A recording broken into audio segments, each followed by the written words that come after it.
కారం అయితే కలుపుకో.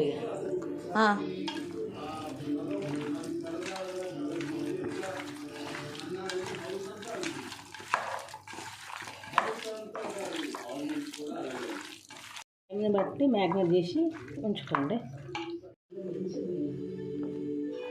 ఆనియన్ వేద్దాం. టమాటా ఉల్లిగడ్డ కొంచెం దగ్గరకు వచ్చినాక కొంచెం అల్లం వెల్లుల్లి పేస్ట్ వేద్దాం.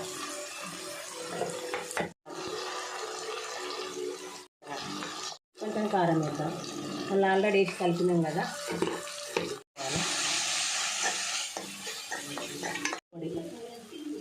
మూడు వేసి మంచిగా కలబెట్టుకోవాలి. ప్రాన్స్ వేద్దాం. మంచిగా కలుపుకోవాలి. ఇట్లా మంచిగా కలిపినాక మూత పెడితే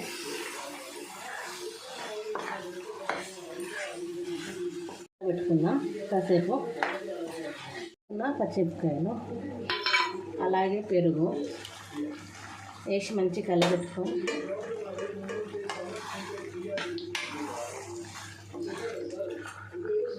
బిర్యానీకి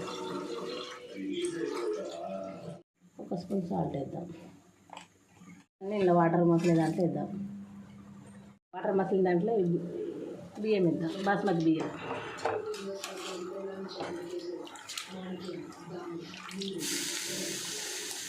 గ్రేవీ వేసుకుందాం కొంచెం. తర్వాత రైస్ వేద్దాం. ఒక లేయర్ రైస్ వేసినాక మళ్ళీ రొయ్యలు వేద్దాం.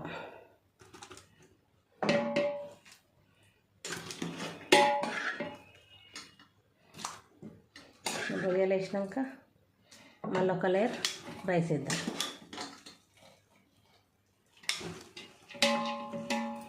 తర్వాత కొత్తిమీర పుదీనా కొద్దిగా నిమ్మరసం కొంచెం బ్రౌన్ ఆనియన్ వేసినాక మళ్ళీ రొయ్యలు వేద్దాం ఒక లేయర్. పుల్లలు ఎట్లా వచ్చిందో